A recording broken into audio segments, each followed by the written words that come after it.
Assalamualaikum warahmatullahi wabarakatuh. Perkenalkan, nama saya Indah Dewi Anggraini, NIM A71011887, kelas B. Di sini saya akan mempresentasikan kebijakan keamanan atau disebut dengan security policy.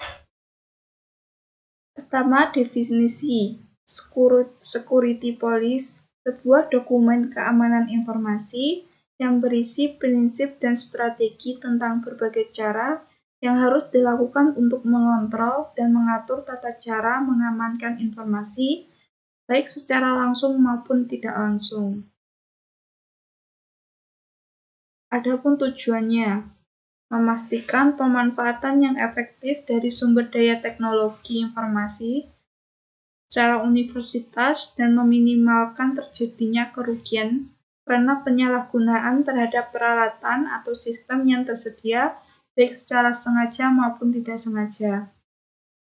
Adapun kebijakan keamanan sendiri, manfaatnya ada kerahasiaan, integritas, ketersediaan, dan akuntabilitas.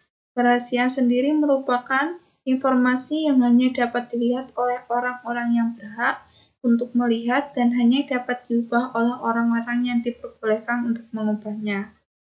Kemudian integritas, data lengkap, akurat, terkini, jelas sumbernya, dan relevan, serta sistem beroperasi sesuai dengan spesifikasi yang telah ditetapkan.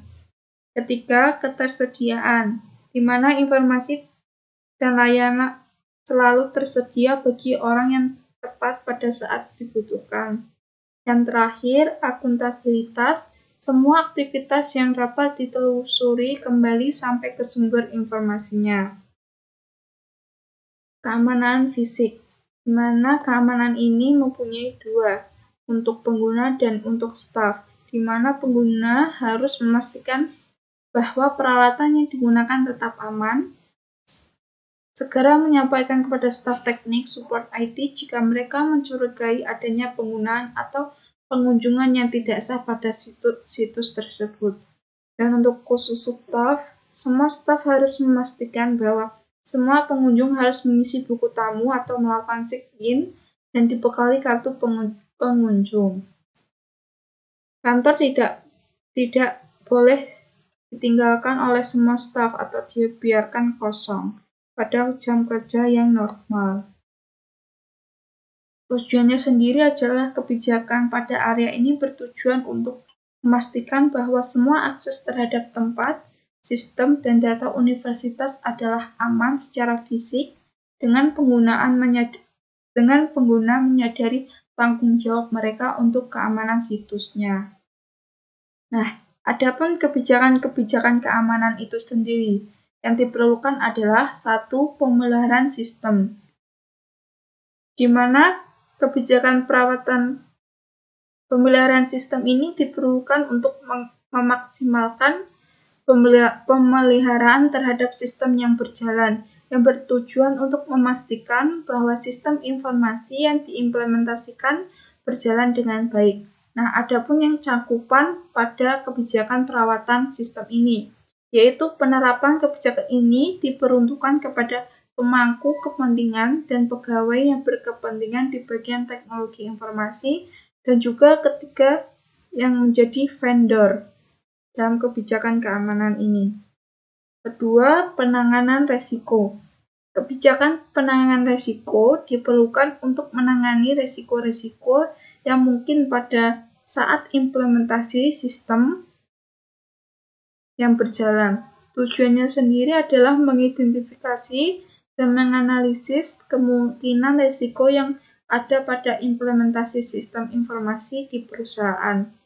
Cakupannya adalah penerapan kebijakan ini diperuntukkan kepada semua pegawai di lingkungan perusahaan yang berhubungan dengan aset informasi ini. Yang ketiga adalah pengaturan hak akses dan sumber daya manusia.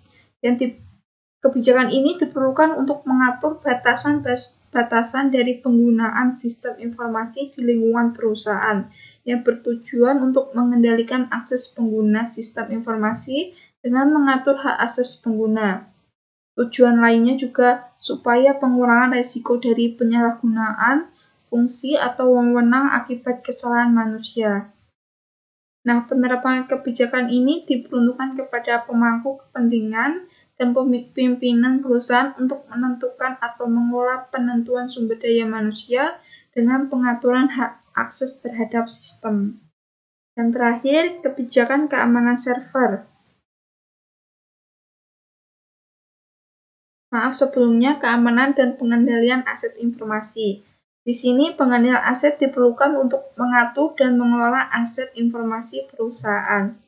Kebijakan keamanan dan pengendalian aset informasi perusahaan bertujuan untuk memberikan perlindungan terhadap aset perusahaan berdasarkan tingkat perlindungan yang diberikan. Nah, terakhir itu kebijakan keamanan server. Kebijakan ini harus diperhatikan oleh perusahaan. Kebijakan ini diperlukan untuk memaksimalkan keamanan terhadap server data yang secara langsung juga akan menjaga kerahasiaan data perusahaan dan data privasi karyawan perusahaan terhadap kejahatan komputer yang akan merugikan perusahaan. Nah, tujuannya itu memaksimalkan keamanan sistem informasi perusahaan dari server yang digunakan. Perlindungan yang diberikan tidak hanya terhadap informasi perusahaan saja, akan tetapi juga perlindungan juga akan diberikan kepada data kerahasiaan pribadi karyawan perusahaan. Itu merupakan presentasi saya dengan kebijakan keamanan. Jika ada salah kata, saya meminta maaf. Wassalamualaikum warahmatullahi wabarakatuh.